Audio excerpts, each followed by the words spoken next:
This short video is for you dog lovers out there. I'm not trying to sell you a thing, nothing at all. I'm just here to ask you this question. Does God answer prayers for a lost dog? Some of you say yes, some say no, and some say how utterly trivial. Praying over a lost dog? I have a story that I've wanted to show you. It tells quite a lot about the heart of God. Here is my video story about Ridley, my lost German Shepherd.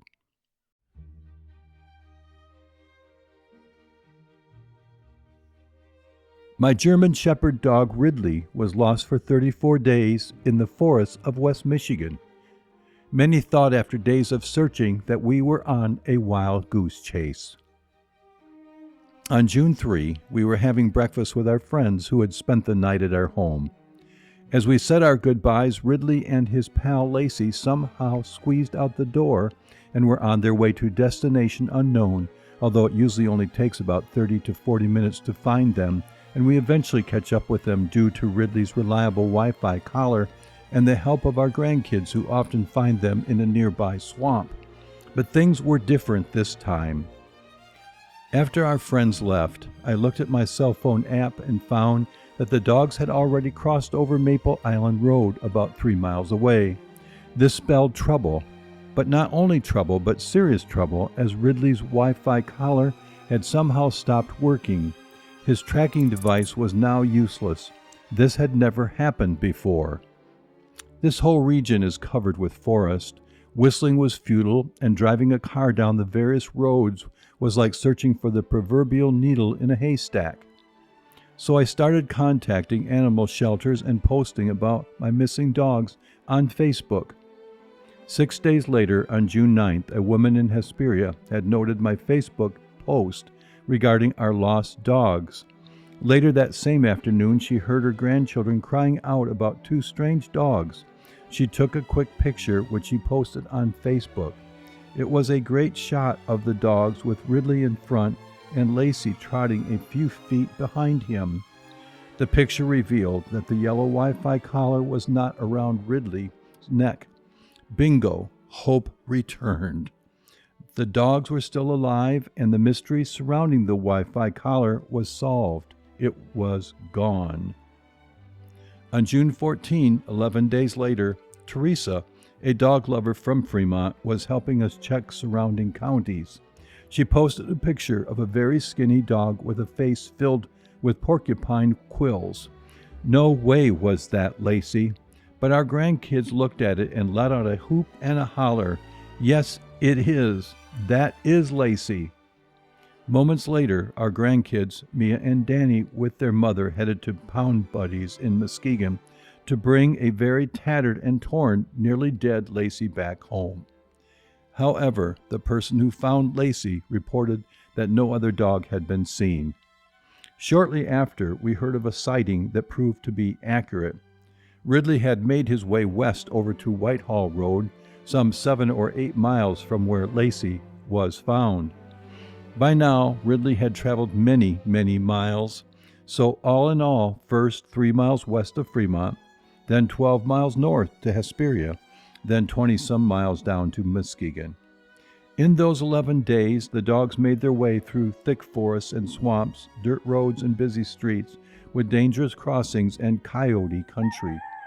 Somehow they separated, and we will never know how. Lacy's journey was over, but Ridley continued for weeks on the road alone. 27 days had gone by, and he was still on the run.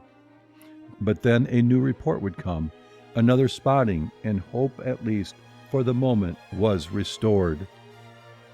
Poor Ridley could not tell his side of the story, but caring friends filled in some of the gaps.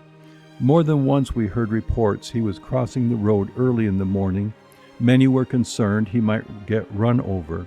He journeyed south all the way to Bear Lake, where, 23 days into his expedition, someone saw him uncharacteristically trotting on a public sidewalk and still looking good and energetic. By God's providence, he could go no further, as Muskegon Lake lay to the south and Lake Michigan to the west, so he turned to the north. Finally, on June 30, Ridley was sighted at what turned out to be a perfect spot, a clubhouse used by ham radio specialists, an open area with trees surrounding a peaceful pavilion. Ridley was camping in the area as he kept returning to that spot and comfortably resting on a cement slab in front of the clubhouse. Early on June 30, I got this text message from newfound friend Adam, who had recently become aware of Ridley's plight. Adam wrote, "I sighted your dog. He was on the back of my property." Adam gave his address, and I wasted no time in traveling the 35 miles down there to meet him. He had become aware of my days of seeking. Stretching out his arms to emphasize, he assured me in no uncertain words, "You may want your dog this bad, but I'm right there, just a little behind you. I want to help you." By now, many were recommending that I seek to find an expert in drones. Someone recommended Robert Ortman from Holland, Michigan, who uses both drones and live traps to find lost pets. When I contacted him, he made it clear he would accept no money. He was another godsend. Robert, after packing up his live trap and charging up his battery packs for his drone, met me at the clubhouse. He surveyed the property and placed his live trap in what he hoped would be a prime spot. One thing was missing. Robert said, "I need you to go up to the road and bring enticing bait, some hot rotisserie chicken." While I was gone, Robert launched individually each of his 5 drones one by one. When I got back, I heard the whirling sound of the one last drone. Robert's verdict was just what I feared. The forest foliage was too deep. The drones could not penetrate it. Before we left, Robert suggested that I leave my t-shirt on the cement slab so Ridley would know that I was near. The hope was that the scent would draw him back and give him comfort that I was nearby. Robert also set up virtual cameras that he hoped would allow him to observe from his home the comings and goings of Ridley, but the forest was so thick that he was not able to get a reliable internet connection. Discouraging at this moment in time? Yes, but Facebook showed many words of caring and prayer. One such message came July 1 from Cindy, who lived only 4.5 miles away. Cindy wrote that she had spotted a German Shepherd near her home. "If I'm able to help with your search in any way, please let me know. I'm willing to have live traps set up on my property." Cindy was ready to do whatever she could. First, she suggested calling Carl Johnson, known around the Muskegon area for pet recoveries. She scheduled a time for us to meet together at Ridley's cement patio in front of the radio clubhouse on July 2. On that very next day, when I turned onto the single-lane dirt road, I drove slowly just in case I might happen on Ridley. There my German Shepherd lay so comfortably on that cement slab. Quietly, I got out of my car and called out, "Ridley, Ridley." But suddenly he ran off. Moments later, Cindy and Carl drove in. They were not surprised to hear that Ridley had run off.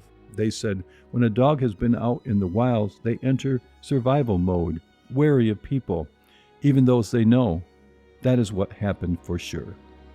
So then Carl placed several paw traps near the food, water, and live trap.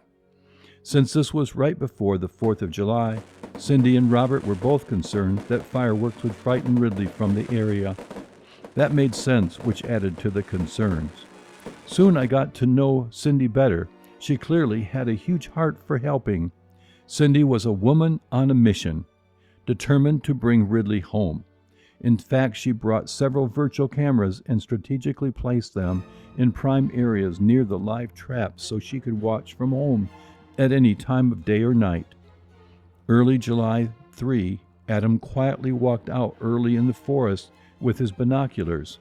He texted me that he had seen Ridley around the live trap. On July 4, I headed down to spend an entire day at Ridley's den. I arrived in this quiet, lovely little spot nestled in the middle of the forest. I parked away from the live trap and set a chair in an open spot, allowing plenty of room for him to wander in. I began to whistle and calmly call out his name, careful not to overdo it. No sightings, no response. A very nice, quiet, and disappointing afternoon. Days went by. Had he left the area? I didn't think the live trap would work, yet Robert reassured me that when a dog gets hungry enough, he will go into the live trap. By July 8, I saw no way how we would get Ridley back short of a miracle. I wondered, maybe it would take a stun gun, but I have never heard of anyone doing that. But all of the efforts of these good people helping me had been thwarted over and over again. But what about Cindy? Cindy had thrown herself into the battle to save Ridley. She would say, "I believe in my gut. We are going to get Ridley home." What a heart. As the times grew more desperate, she grew more tenacious. At home, sometimes in the late night and early morning, she watched the cameras that she had posted near the live trap. On more than one occasion, a cat or a raccoon or raccoons entered that trap. Then, despite the nuisance and massive inconvenience, she would leave home, release the animal, and refresh the trap with new food and wait and watch. Cindy never wavered. As I lost hope, she deepened her resolve and her creativity and came up with the best idea yet, a stinky, freeze-dried cow lung. Cindy was convinced this would do the trick. And at 3:15 a.m., July 8, Cindy texted me a picture of Ridley. I watched with her miles away, each by way of separate virtual camera. I thought of Robert's prophetic words. He will come into that trap if and when he is desperate for food. Then, 6:24 a.m., Cindy's text arrived in big, bold letters. "We got him! Come get your baby!" 2 months have passed since we brought Ridley back. My words of thanks seem so lame. So many people helped along the way. Some sacrificed huge chunks of time, late nights and early mornings, traveling distances, spending money. They made calls, shared Facebook updates. We are incredibly grateful. So many people we did not even know. 3 years ago, in the middle of a very cold winter, in the wintry throes of 2 and 3 degree weather, Ridley had also ventured out and was out for 13 days with no tracking system at that time. He was spotted off and on in a 10-mile radius. On the 13th day of disappearance, I was doing devotions early in the morning when I asked, why am I caring so much? Do I care more about a dog than I do about people who are lost without God? My heart was heavy.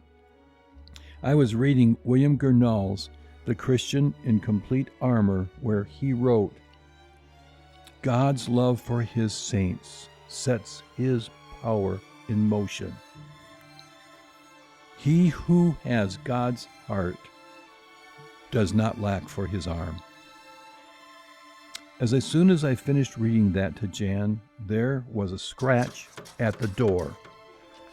Ridley bounded into the living room and jumped into my arms. Don't tell me God didn't answer those prayers. Many called it a miracle. It was certainly God's hand. I shared the story on Facebook, and hundreds rejoiced with us. Many had been praying. I don't know the hearts of those who gave so much to help Ridley and me, but God used them to show his love for me. I am incredibly grateful and incredibly blessed. God will do what he will, and his ways are not always our ways. But it is crucial to recognize God's amazing grace and answered prayer when he makes it so evident. It is almost embarrassing to suggest that God answered prayers about a dog, but he did.